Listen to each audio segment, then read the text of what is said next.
کی یہ خوش نصیبی کہہ لیجئے، مقدر کہہ لیجئے، یہ اللہ کی طرف سے ایک اچھائی ہے، ایک نعمت ہے کہ راتوں رات یہ مولانا نے انتظام کروایا، تیار کروایا، اسلم بھائی کے نام پر ہی اس کو چھپوا کر کے باضابطہ لے کر کے آ گیا آپ کے درمیان، کہ زبان سے کہی ہوئی بات کچھ رہے گی ذہن میں، کچھ نہیں رہے گی، لیکن ہاتھ میں جو چیز رہے گی وہ تو پوری رہے گی نا۔ اس کی ہندی بھی آ جائے گی انشاءاللہ بہت جلدی۔ تو اس فکر کو لے کر کے حضرت آپ کے درمیان آئے کہ بھئی آپ تو جیسے تیسے گزار چکے، لیکن اب آگے آنے والی نسل کی فکر کرو، وہ کیسے رہیں گے مسلمان، اور یاد رکھو ایمان پر باقی رکھنا یہی سب سے بڑی کمال کی بات ہے۔ حالات تو آئیں گے، کتنے موسم آتے ہیں، سخت سردی آتی ہے، سخت گرمی آتی ہے، اسی میں باہر کا بھی موسم آتا ہے، آندھی آتی ہے، طوفان ہے، سب کچھ آتا ہے۔ تو اسی طرح سے اب اس وقت میں جو حکومت کا نظریہ ہے وہ صرف یہ ہے کہ کسی بھی طرح سے ان کو ایمان سے ہٹا دو۔ ہمارے بڑوں کی فکر ہے کہ کسی بھی طرح سے اپنے مسلمانوں کو ایمان پر باقی رکھنا ہے۔ تو آپ لوگ بھی اس کا حصہ بنیں گے؟ اتنا دھیرے سے کیوں کہہ رہے ہیں جیسے سردی لگ رہی ہے؟ زور سے کہیے اور پوری طاقت لگا کر کے کہیے، اور جان مال ہر اعتبار سے آپ تیار ہو جائیے۔ ایسا نہیں ہے کہ یہ چند لوگ ہیں بیٹھے ہوئے، یہ چند لوگ نہیں ہیں، ان کے پیچھے، ہر ایک کے پیچھے کم سے کم ایک گھرانہ ہے جو 150، 200، 250، 500 تک کا کنبہ اپنے پیچھے رکھتا ہے۔ اور کیا شادی بیاہ کے موقع پر دیکھا نہیں جاتا ہے، جب اس کا کنبہ جمع ہوتا ہے تو پتہ چلتا ہے کہ آدھا گاؤں ناکافی ہو جاتا ہے، شادی ہال ناکافی ہو جاتا ہے۔ تو آپ تنہا تھوڑے ہی ہیں، یہ کیوں سمجھ رہے ہیں کہ یہ چند لوگ ہیں؟ آپ کے پیچھے آپ کا کنبہ ہے جو 500 سے لے کے 5000 تک کی تعداد آپ اپنے پیچھے رکھتے ہیں۔ آپ اگر طے کر لیں گے تو چراغ سے چراغ جلتا چلا جائے گا۔ اور یوں ہی ہم سوچ لیں کہ زیادہ لوگ تو آئے ہی نہیں، تو کیا سب جمع ہوں گے؟ نہیں، میں بتا دوں سب جمع ہوں گے، بتا دوں سب جمع ہوں گے بھائی، لیکن وہ کون سا دن ہوگا؟ وہ قیامت کا دن ہوگا جس دن سب جمع ہوں گے۔ تو آپ سب کو جمع کرنے کی فکر نہ کیجیے، بلکہ اپنی قوت سے، اپنے پیسے سے، اپنی طاقت سے، اپنی آواز سے، اپنی برادری سے، اپنے خاندان سے، اپنے بھائی سے آپ اس تحریک کا حصہ بنتے ہوئے چلے جائیے۔ اللہ تعالیٰ کو جتنا اس میں خیر لینا ہوگا، مقدر ہوگا، وہ کر لیں گے۔ حضرت کی تشریف لانے سے پہلے ہم لوگ چاہتے تو یہاں مائک لگا کے اعلان بھی کرا دیتے، اور میں نہیں سمجھتا کہ اس پورے علاقے ہی میں نہیں بلکہ آپ کے پورے ہندوستان میں نہیں بلکہ آپ بیرون دنیا میں چلے جائیے، اس وقت میں کم سے کم 20، 25، 30 سال کی جو پیڑھی ہے ان میں کوئی بھی ایسا نہیں ہوگا جو حضرت کا شاگرد نہ ہو۔ کسی مدرسے میں چاہے وہ محتمم ہو، چاہے ذمہ دار ہو، چاہے عالم ہو، چاہے حافظ ہوں، سب واسطہ بالواسطہ حضرت کے شاگرد ہوں گے اس وقت میں۔ اگر صرف ابھی جلال آباد میں معلوم ہو جائے تو میں سمجھتا ہوں کہ یہاں تل دھرنے کی جگہ نہیں ہوگی، لیکن حضرت نے اسی سادگی سے جیسے اپنی زبان میں بتا دیا کہ جب گئے اسلم بھائی تو کہا کہ کھانے پہ خرچ مت کرنا، میں کتابچہ تیار کرا رہا ہوں، اس کو لوگوں تک پہنچانے پہ خرچ کرو۔ اسی کی تکلیف حضرت بیان کر رہے ہیں کہ اسلم بھائی نے اتنا اللہ تعالیٰ نے ان کو ہمت دی ہے، توفیق دی ہے، اتنا شاندار کھانا کھلائے، تو حضرت کہہ رہے ہیں اس کو خرچ اس پہ نہ کرتے، اس پہ کرتے۔ تو مولانا نے بتایا ہے کہ نہیں، حضرت اس پہ بھی خرچ کیا، اس پر بھی خرچ کیا، اور ماشاءاللہ انہوں نے 200 کی تعداد میں لے کر کے یہ آپ تک پہنچانے کے لیے انہوں نے انتظام کیا ہے۔ لیکن اس کا طریقہ کیا ہوگا؟ کیا اسے لے کے رکھیں گے اور لے جا کے آپ رکھ دیں گے ٹیچی کے اندر تو انڈا دے گا؟ یہ نہیں، اسے لینا ہے خود پہلے سب سے پڑھیے۔ اردو آپ نہیں جانتے ہیں تو کوئی نہ کوئی جاننے والا ضرور ہوگا، ہندی بہت جلدی آ جائے گی، تو ہندی عموماً لوگ جانتے ہیں، لیکن یہ بھی افسوس کی بات ہے یہ اکابر کا علاقہ، بزرگوں کا علاقہ، مدارس، مساجد پورے ہندوستان میں یہاں سے پلتے بڑھتے ہیں، اور یہاں اردو ختم ہو رہی ہے، یہ تو اور بڑھنی چاہیے۔ خیر، آپ خود نہیں پڑھنا جانتے تو اپنی اولاد سے پڑھوائیے، فائدہ یہ ہوگا کہ آپ سن لیں گے، لڑکا بھی تو پڑھ لے گا اس بہانے سے، گھر میں داماد ہے اسے پڑھوائیے، امام صاحب سے پڑھوائیے، کسی نہ کسی سے پڑھوائیے، پڑھوا کر کے سن لیجیے، اب اس کے بعد پھر اس کو اب آگے بڑھائیے۔ جب ہندی آ جائے گی تو اپنی نسل پر، اپنے نوجوانوں پر خاص طور پر آپ کو فکر کرنی ہے۔ حضرت نے بتایا نا کہ یہاں کی ایک بڑی تعداد ہریانہ میں رہ رہی ہے، جو بزنس سے یا ملازمت سے یا اپنی ضرورت سے جیسے بھی جاتے آتے ہیں، سرحد کھلا ہوا، سب آئیں گے جائیں گے، کون بچائے گا ان کو اور کون آئے گا کہنے کے لیے؟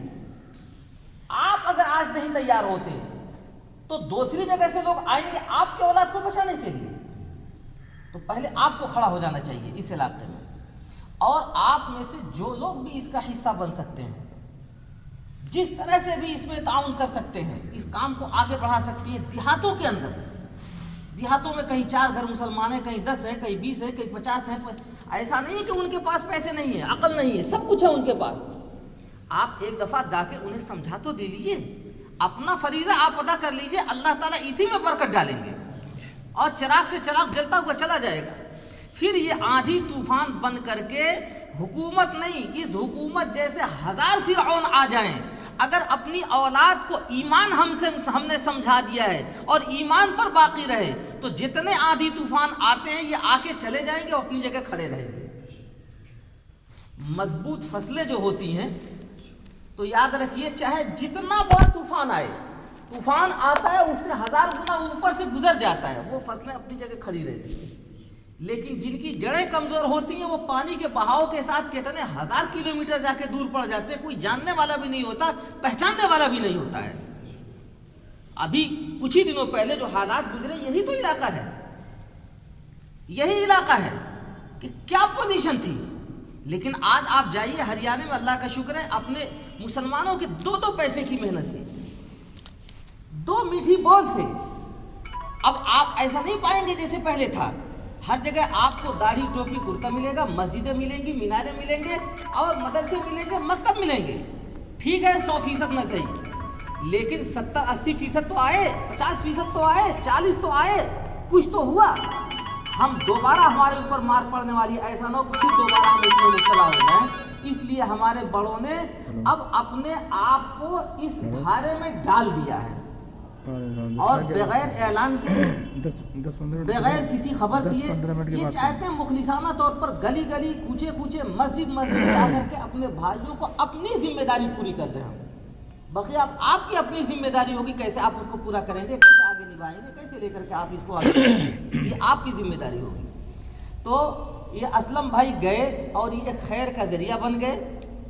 اتفاق سے ہم لوگ بھی بیٹھے تھے، ہمیں بھی نہیں معلوم تھا، جب ہم اسلم بھائی کو لے کے جا رہے تھے ملاقات کرانے تو اس وقت بھی نہیں معلوم تھا ہم کو، لیکن جیسے ہی مصافحہ کیا، حضرت نے سلام مصافحہ کرتے ہی کہا کہ سب سے پہلا یہ کام کرو۔ اسلم بھائی نے کہا بالکل ہم حضرت تیار ہیں، آپ تشریف لائیے۔ حضرت نے دعوت بھی قبول فرما لی، تشریف بھی لائے، اور آپ کے درمیان اپنے درد دل کی جو بات تھی وہ جیسی تیسی اللہ نے زبان دی ہے، جیسا بھی کچھ کیا ہے وہ آپ کے سامنے رکھ دیا۔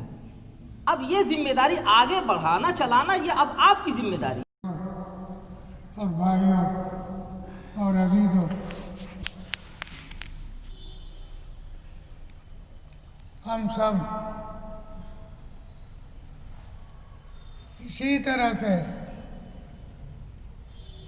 جس طرح سے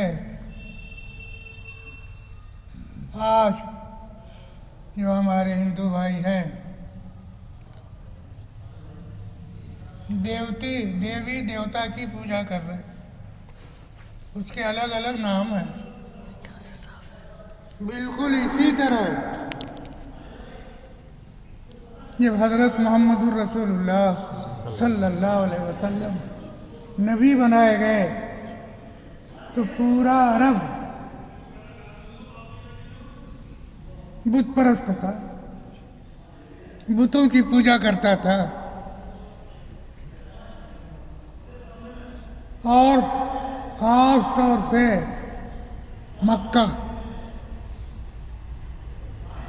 جہاں محمد الرسول اللہ صلی اللہ علیہ وسلم پیدا ہوئے، وہ تو اس کا گھر تھا، اور یہ خانہ کعبہ کتنے لوگ گئے ہوں گے حج کرنے کے لیے، وہ کعبہ کو دیکھے ہوں گے، اس کے اندر ایک دو نہیں 360 بت تھے۔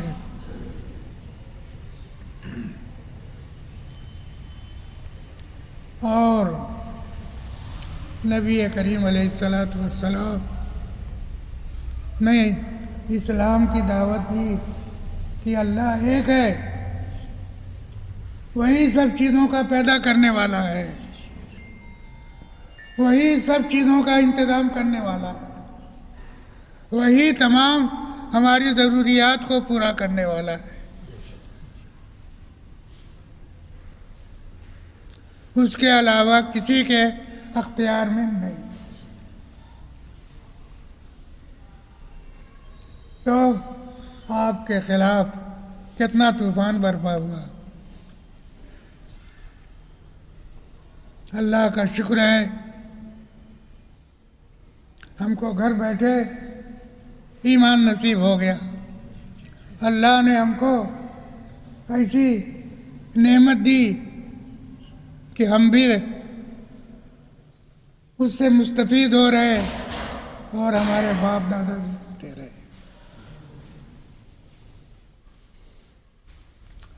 ہمارا مدتوں کا ان ہندو بھائیوں سے اب ہمارا ساتھ تھا اور ساتھ تو رہے گا۔ تو جس طرح رہنا چاہیے، آزاد ہندوستان جب ہوا تو سب لوگوں نے ہم سے زیادہ غیر مسلم جو اس زمانے کے اندر ان لوگوں کے رہنما تھے، پیشوا تھے، ان سب لوگوں نے یہ کہا کہ ہندوستان کے اندر امن سکون چین کے ساتھ آدمی اگر رہ سکتا ہے تو اس طرح رہ سکتا ہے کہ سب لوگ اپنے اپنے طریقے پر رہیں، اس میں کسی قسم کی چھیڑ چھاڑ نہیں ہونی چاہیے، جس کو آج کی سیاسی زبان میں کہتے ہیں کہ حکومت کا کوئی مذہب نہیں ہے، وہ سیکولر ہے۔ یہ ہمارے اور آپ کے فائدے کے لیے نہیں، وہ اپنے فائدے کے لیے۔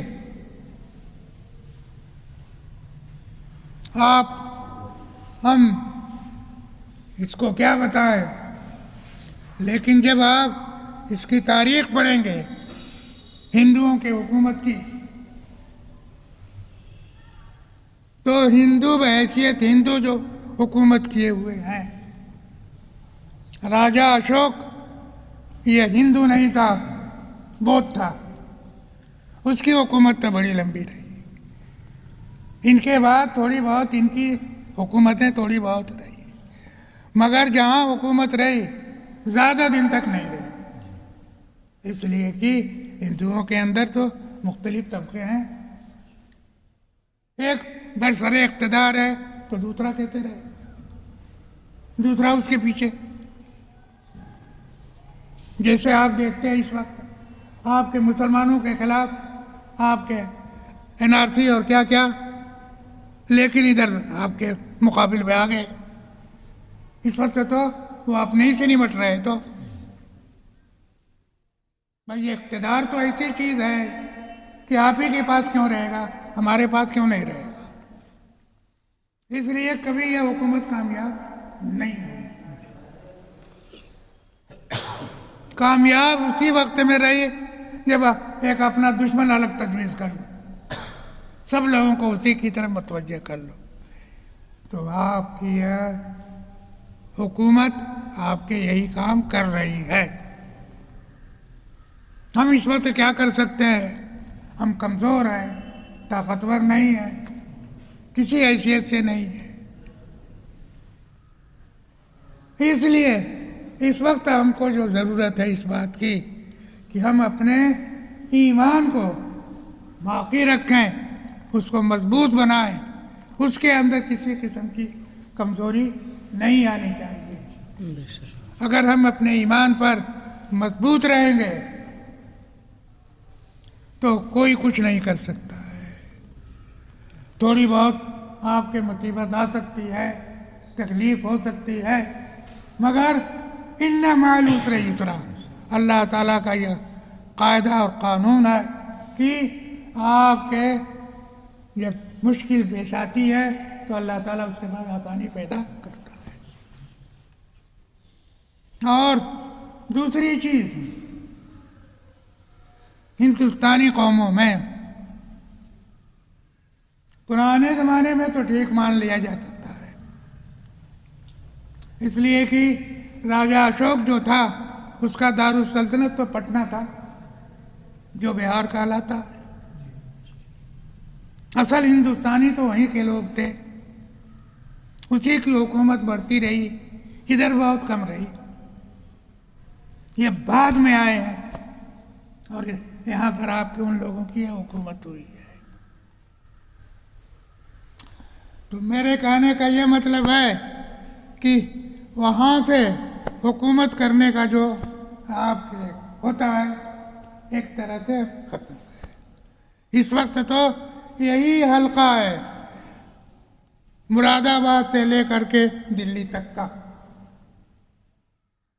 انگریزوں کے زمانے میں بھی ایسے ہی ہوا، بعد میں بھی ایسے ہی. سن 47 میں کیا ہوا کیا نہیں ہوا آپ میں سے جو زیادہ عمر والے ہوں گے آپ کے وہ اچھی طرح سے واقف ہیں، مگر اس کے بعد سنبھل گئے.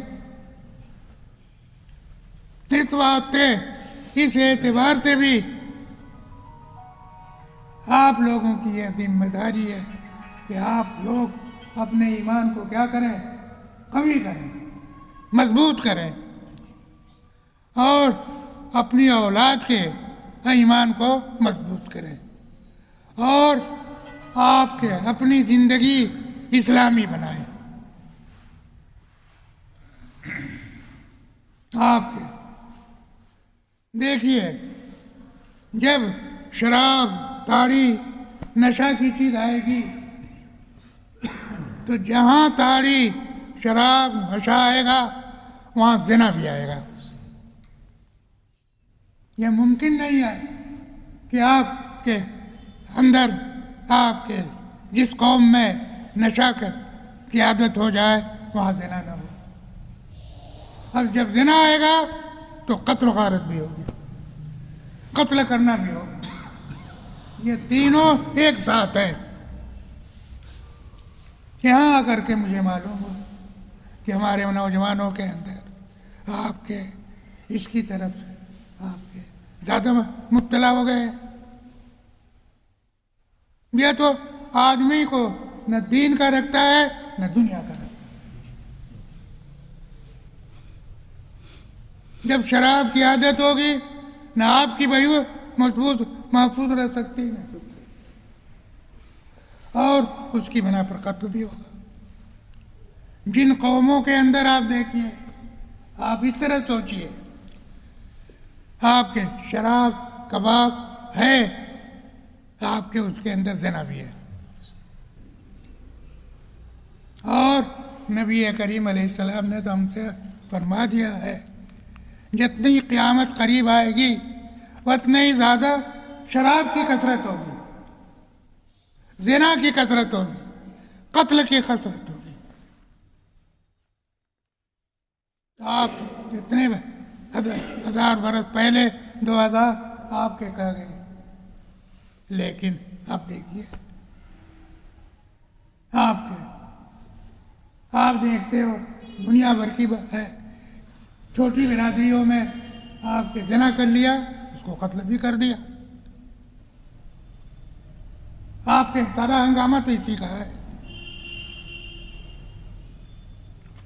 آج تو آپ کے رضامندی سے ہو تو کوئی جرم نہیں ہے، گویا وہ اپنا مال ہے.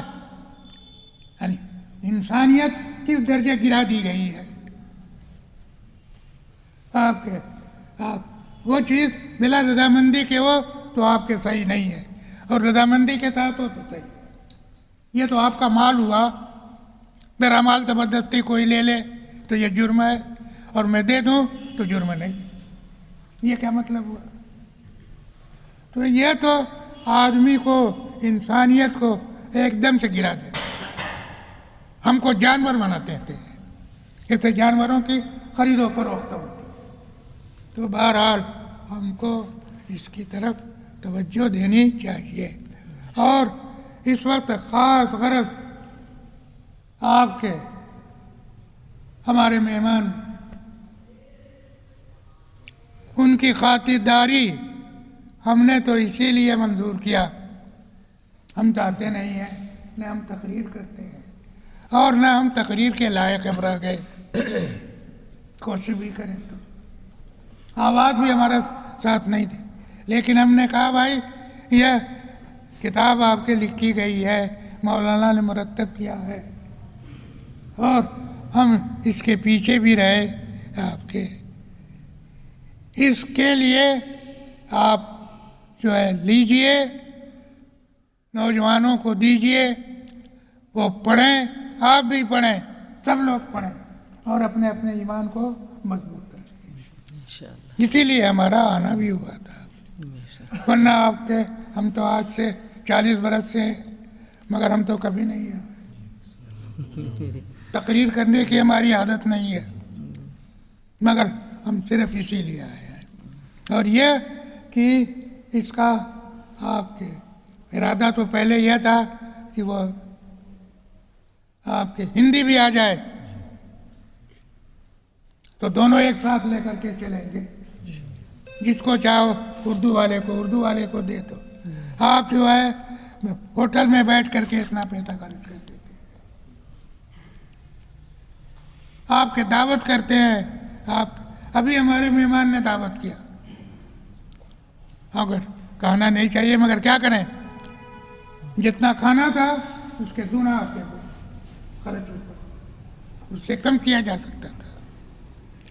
لیکن یہ رہے گا اس پہ بھی کیا حضرت 200 پورے علاقے کے لیے 200 عدد دیا ہے. میں تو یہ کہہ رہا ہوں تمام لوگوں کو، آپ کے اس پر بھی خرچ کیا مطلب خرچ تو کیا ہے.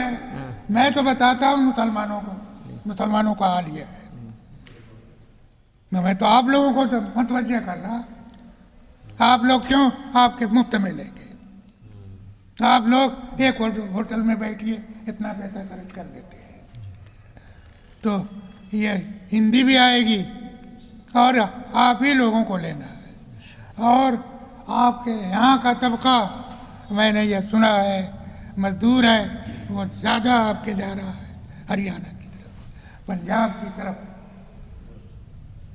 تو میری یہ خواہش ہے، میں یہ سمجھتا ہوں کہ ان لوگوں کو بھی دینا چاہیے جن کے لوگ ہیں، وہ پڑھیں، خود بھی ان کا ایمان مضبوط رہے، دوسرے لوگوں کے ساتھ رہیں گے تو آپ کے وہ بھی پڑھ سکتے ہیں. اور اللہ تعالیٰ آپ کے کچھ کسی کے بارے میں نہیں کہا جا سکتا ہے. اپنے دین کی مدد کس سے لے سکتا ہے، کس سے نہیں لے سکتا. اس لیے آپ کے ہم بھیجیں گے، یہ مولانا لائیں گے آپ کے، وہ بھی آپ کے ہندی کا بھی. اور یہ نہ سمجھے کہ ہم نے اردو لے لیا ہے تو کافی ہے. وآخر دعوانا الحمدللہ رب العالمین.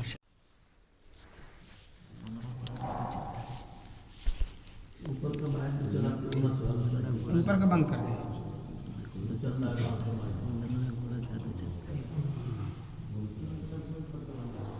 بسم اللہ الرحمن الرحیم. نحمدہ و نصلی علی رسولہ الکریم. حضرت کی بات اور پھر مولانا شاہ عالم صاحب کی مفصل تقریر و تفسیر آپ کے سامنے آ گئی ہے. مجھے صرف یہ کہنا ہے کہ ہم لوگ جس مذہب کو ماننے والے ہیں، اسلام، وہ آزمائشوں کا مذہب ہے. ہر دور میں اس میں آزمائشیں آئی ہیں، خطرناک سے خطرناک حالات آئے ہیں، لیکن اسلام کبھی گھٹا نہیں ہے بلکہ بڑھا ہے. جتنے حالات خطرناک آتے ہیں اتنا ہی اسلام آگے بڑھ جاتا ہے، ترقی اس کی ہو جاتی ہے اور ایمان مضبوط ہو جاتا ہے. ابھی دیکھیے بوسینیا میں 50,000 مسلمان شہید کر دیے گئے، عورتوں کی اس بددری کی. اور بوسینیا کی تہذیب ایسی ہے کہ بالکل یورپ کی تہذیب ہے. وہاں کے مسلمانوں کو دیکھیے لباس اور لندن کی عیسائیوں کا سب کا لباس ایک ہے، بالکل تہذیب ہوئی، لیکن ان کے سینے میں ایمان تھا. وہ مر گئے، کٹ گئے، گزر گئے، شہید ہو گئے، عورتیں بیوہ ہو گئیں، اور جو ہے ان کی عصمت دری سب ختم، لیکن انہوں نے اسلام نہیں چھوڑا.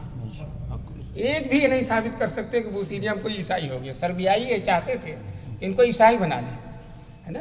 اس پر کسی شاعر نے اسی زمانے میں کہا تھا کہ کسی نے دامن وحدت نہ چھوڑا، کسی نے دامن وحدت نہ چھوڑا، کوئی سر پیش باطل خم نہیں. کٹ گئے لیکن وہ جھکے نہیں. الحمدللہ ہم تو ان سے بہت اچھی حالت میں ہیں. ہمارے یہاں علماء ہیں، مدارس ہیں، اور اس وقت دنیا کی ایک روح دارالعلوم دیوبند ہے، اور تبلیغی جماعت ہے، سارے دین کے مراکز ہیں، ایسے ایسے علماء ہیں. انشاءاللہ ہمارا کچھ ہونے والا نہیں. لیکن ایک شرط ہے کہ ایمان کی اپنی قدر کیجئے، اس دولت کو پہچانیے، اور یہ سمجھیے کہ کائنات کی سب سے بڑی دولت یہی ایمان ہے. کچھ بھی نہ رہے ہمارے پاس اور ایمان رہے تو سب کچھ ہے ہمارے پاس، اور سب کچھ ہے اور ایمان نہیں ہے تو کچھ بھی نہیں ہمارے پاس. تو ہم اپنے اور اپنے نسلوں کی ایمان کی حفاظت کریں. اور یہ جو تھپیڑے آ رہے ہیں، جو حالات آ رہے ہیں، ہم ان سے بہت خطرناک حالات دیکھ چکے ہیں. صدیوں سے زلزلوں کے مقابل رہے ہیں ہم، صدیوں سے زلزلوں کے مقابل رہے ہیں ہم. ایمان مضبوط ہوگا انشاءاللہ اللہ تعالیٰ کی مدد ہمارے ساتھ ہوگی. اور جو ہمیں دفن کرنا چاہتے ہیں وہ ایسا دفن ہو جائے گا کہ نام و نشان نہیں رہے گا، اور ہم انشاءاللہ قیامت تک باقی رہیں گے. ہمارے حضور نے دعا کیا کہ میری امت کو کوئی ظالم، کوئی درندہ، کوئی جو ہے قتل کرنے والا خونخوار میری امت کو ختم نہ کر سکے.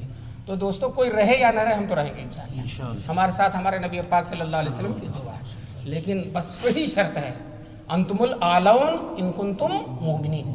تم سربلند رہو گے، غالب رہو گے. اللہ کا حکم ہے، اللہ کا حکم غلط نہیں ہو سکتا. ایک ہی شرط ہے، کیا ہو جاؤ؟ مومن ہو جاؤ، ایمان کے تقاضوں پر چلو. تو یہی مولانا کا یہی پیغام ہے. اور اس بڑھاپے میں، اس کمزوری میں، جیسے حضرت شیخ الہند رحمۃ اللہ علیہ، ان کی خواہش یہ تھی کہ میں پورے ہندوستان میں دورہ کروں اور ایک ایک کو جو ہے اپنا پیغام پہنچاؤں اللہ اور اس کے رسول کا. وہی جذبہ ہے مولانا. جو ہے سیڑھی سے اترنا اور جو ہے مسجد جانا یہ بھی دشوار ہے، لیکن اللہ تعالیٰ سب کرا یہاں تک چلے آئے. اسی تڑپ میں، اسی جو ہمارے اپنے بزرگوں کا شیوا رہا ہے، ایمان کے لیے جو ہے ہر وقت قربانی دینے کے لیے تیار ہوتے ہیں. ہر چند پیر و خستو بس ناتواں شدم، ہر چند پیر و خستو بس ناتواں شدم، آگے نظر بروئے تو کردم جمع شدم. جب دین کا مسئلہ آ جاتا ہے تو ان کے اندر گروہ پیدا ہو جاتی ہے. بتائیے، شیخ الہند بڈھے تھے لیکن پوری حکومت ڈر رہی تھی، پوری حکومت ڈر رہی تھی. کیوں؟